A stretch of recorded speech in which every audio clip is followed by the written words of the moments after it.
వేదికను అలంకరించిన పెద్దలకి, ఇక్కడికి వచ్చేసినటువంటి ఉపాధ్యాయులందరికీ శుభ మధ్యాహ్నం. నాకు లాస్ట్ అకాడమిక్ ఇయర్ డాక్టర్ గమనం గారని సైక్రాటిస్టు మా స్కూల్లో ఒక చిన్న ప్రోగ్రామ్ పెట్టాను, పేరెంట్స్ కౌన్సిలింగ్ సెషన్ అని చెప్పేసి.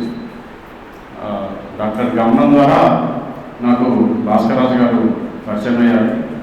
గవర్నర్ గారు నాకు ఒక మెసేజ్ పెట్టారు, సార్ ఇలా తిరుపతిలో ఒక ప్రోగ్రాం ఉంది సారు, 30 రోజులు, 1 రోజు 2 రోజులు ట్రైనింగ్ ఇస్తారు, దాన్ని మీరు 30 రోజులు క్లాస్లో ఇంప్లిమెంట్ చేస్తే 2వ తరగతి 3వ తరగతి పిల్లవాడు 8వ తరగతి 10వ తరగతి పుస్తకం అవలీనంగా చదువుతాడు. అంటే అది ఇదేదో బాగుంది కదా, అద్భుతంగా ఉన్నట్టుంది కదా, వెళ్దామన్నట్టుగా నేను ట్రైనింగ్ అటెండ్ అవ్వడం జరిగింది. కాకపోతే తర్వాత అనిపించింది నేను కాకుండా టీచర్స్ అటెండ్ అయితే బాగుంటుంది, ఎందుకంటే క్లాస్ రూమ్లో ఇంప్లిమెంట్ చేసేది టీచర్స్ కాబట్టి. సో నేను అక్కడ విన్నది నేను వచ్చి మా టీచర్స్కి చెప్పి అదేదో సినిమాలో ఐస్ ముక్క పంచితే అవకాశం వచ్చేవాడికి సరికి ఏముండదు అన్నట్టు అయిపోతుంది, డైల్యూట్ అయిపోతుంది విషయం. సో ఆ తర్వాత అనిపించింది, సరే ఇలా అయితే కాదు, మీరు మా స్కూల్కి రండి, మా దగ్గర ఉన్న టీచర్స్కి ట్రైనింగ్ ఇవ్వండి అని స్పెషల్గా రిక్వెస్ట్ చేయడం జరిగింది. గత సంవత్సరం నుంచి ప్రయత్నం చేస్తున్నాం. ఆ అక్టోబర్లో ట్రైనింగ్ జరిగింది దసరా హాలిడేస్లో. ఆ తర్వాత నుంచి సార్ని చూస్తూ ఉన్నాను, భాస్కర్రాజు గారిని, చాలా బిజీగా ఉంటున్నారు. ఆయన స్కూల్లోనే ఇంప్లిమెంట్ చేయడం కాకుండా జనరల్గా ఎవరైనా సరే ఏదైనా కొత్త పద్ధతి ఉంది, మెథడ్ ఉంది అని అనుకుంటే మన స్కూల్లోనే ఇంప్లిమెంట్ చేస్తే మనకే మంచి పేరు వస్తుందని అనుకుంటారు. కానీ సారు గవర్నమెంట్ స్కూల్ పిల్లలకు కూడా ఈ పద్ధతి ఉండాలి, తెలుగు అభివృద్ధి చెందాలనే ఉద్దేశంతో అక్కడ ఉన్నటువంటి ఎంఈఓని, డిఈఓని, కలెక్టర్ని, ఈవెన్ ఎడ్యుకేషన్ మినిస్టర్స్ని అందరినీ అప్రోచ్ అయ్యి అక్కడ ఉన్నటువంటి గవర్నమెంట్ స్కూల్స్ కానీ మిగతా స్కూల్స్ కానీ పైలట్ ప్రాజెక్ట్ కిందగా ఇంప్లిమెంట్ చేయాలనే ప్రయత్నం సీరియస్గా చేస్తున్నారు. అందువల్ల మాకు సమయం ఇవ్వలేకపోయారు, కానీ ఇప్పటికీ ఆ సమయం కుదిరింది.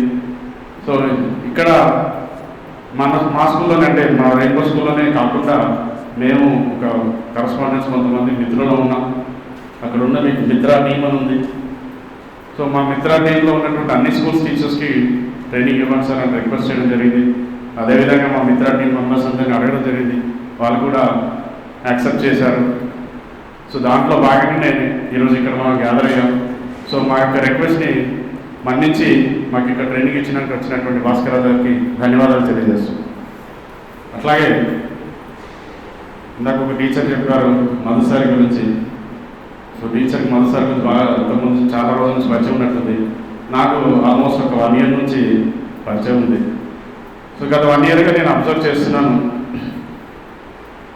బీయింగ్ అంటే ఒక ప్రైవేట్ స్కూల్ సొసైటీ అసోసియేషన్ ప్రెసిడెంట్గా అన్ని స్కూల్స్లో ఉన్నటువంటి అందరికీ ఎంతో ఉపయోగపడాలనే ఉద్దేశంతో చాలా కార్యక్రమాలు చేస్తున్నారు సార్.